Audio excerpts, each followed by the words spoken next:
Every man is ridden by something. Look closely at the men around you, and you will see it. One is ridden by hunger. One is ridden by lust.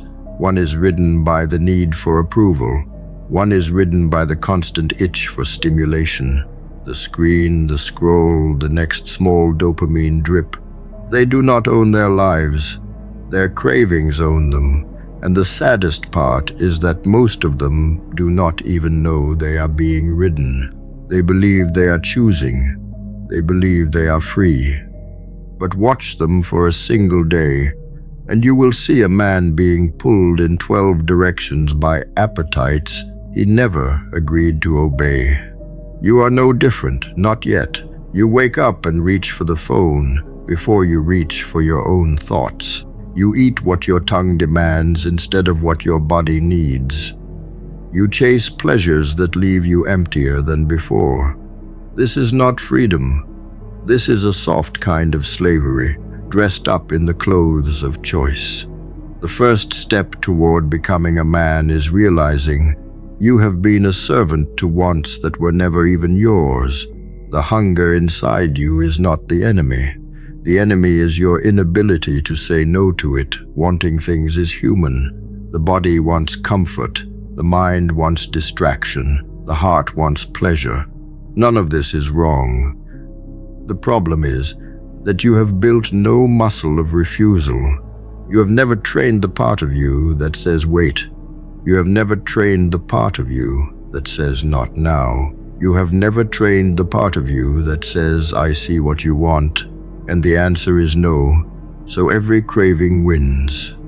Every impulse becomes an action. Every small wish gets immediate obedience, and you call this freedom while your life slowly falls apart. A man who cannot refuse himself is not a man yet. He is a child in adult skin, ruled by the same hunger that rules a toddler reaching for sweets. Growing up is not about age. It is about learning to sit with a want and not act on it. It is about learning that a craving is not a command. It is about teaching the wild horses inside you that you are the rider, not the ride. Pleasure is not the goal. Power over pleasure is the goal. The man who can enjoy a meal and also walk away from it is free. The man who cannot stop eating is not free, even if he is the one holding the fork. The man who can rest is free. The man who must rest, who cannot move when life calls him, is not. Every pleasure in your life is either a tool you use or a master you obey. There is no middle ground. The drink, the food, the screen, the body in your bed, the easy comfort of the soft chair, all of it is either serving the man you are becoming or sabotaging him. Look honestly at your pleasures. Ask which ones are working for you and which ones are working against you. The ones that leave you stronger, keep them. The ones that leave you weaker, name them, face them, and starve them. Pleasure is meant to be a guest in your life, not the owner of the house. The moment a guest starts giving orders, you have a problem. Take the house back. It was never theirs. The body is not your enemy, but it is not your boss either. It will lie to you. It will tell you it is tired when it is bored. It will tell you it is hungry when it is anxious. It will tell you it needs comfort when what it actually needs is challenge. You must learn to listen to it without obeying it. You must learn the difference between a real need and a manufactured craving. The body trained on softness will demand more softness. The body trained on stimulation will demand more stimulation. Whatever you have been feeding it is what it will scream for. This is not weakness. This is biology. But biology does not have to be destiny. You can retrain the body. You can teach it to want different things. You can give it cold water when it begs for warm. You can give it stillness when it begs for noise. You can give it discipline when it begs for ease. And slowly, almost magically, it will begin to crave the very things that build you instead of the things that break you. The body follows the man who leads it. A man without restraint is a man without direction. Every craving pulls him a different way, and so his life becomes a series of small detours that never add up to a destination. He wakes up at 40 and wonders where the years went.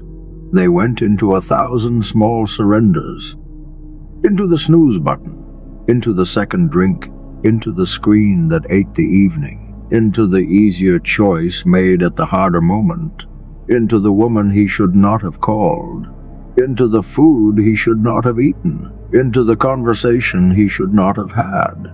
Each one felt small, each one felt harmless, but added together they became a life. The life he is now living, the life he never chose, because he was too busy obeying the small wants of each individual hour. Do not become that man. Choose direction over impulse. Choose the long road over the short pleasure. Choose the man you want to be in 5 years over the urge you feel in this minute. That is what restraint really is. It is choosing your future self over your present mood, again and again, until the future arrives, and you actually like the man who shows up. Discipline is not the absence of want. It is the presence of something stronger than the want. The disciplined man still feels the craving. He still feels the pull of the easy thing, the soft thing, the sweet thing. He just feels something bigger underneath. A vision, a promise, a code, a version of himself he is unwilling to betray for a moment of relief. That is the secret. Discipline is not about killing your desires. It is about loving something more than them. Find that thing. Find the future you that you cannot bear to disappoint. Find the man inside you whose respect you cannot afford to lose. Find the standard you would rather die than fall below. When the craving comes, and it will come, set it next to that vision. Let the small want stand beside the big purpose. Watch which one wins. When you have a strong enough why, the cravings shrink to their actual size, which is small. They are not the monsters they pretend to be. They are loud, but they are not large. They only seem huge when there is nothing bigger inside you to compare them to.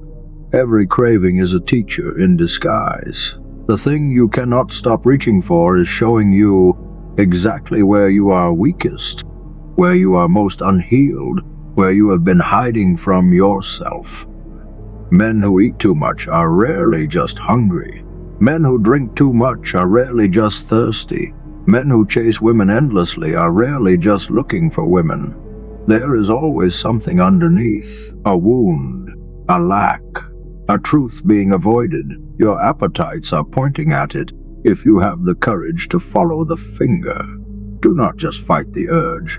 Ask it what it is doing in your house. Ask it what it is feeding on. Ask it what hole it is trying to fill. The answer will be uncomfortable. The answer will be honest. And the answer will set you free in a way that simple willpower never could. Because once you see what the craving is really for, you can give yourself the real thing, not the substitute. You can heal the wound instead of medicating it. The man who studies his hungers becomes the master of them. The man who only fights them stays at war forever.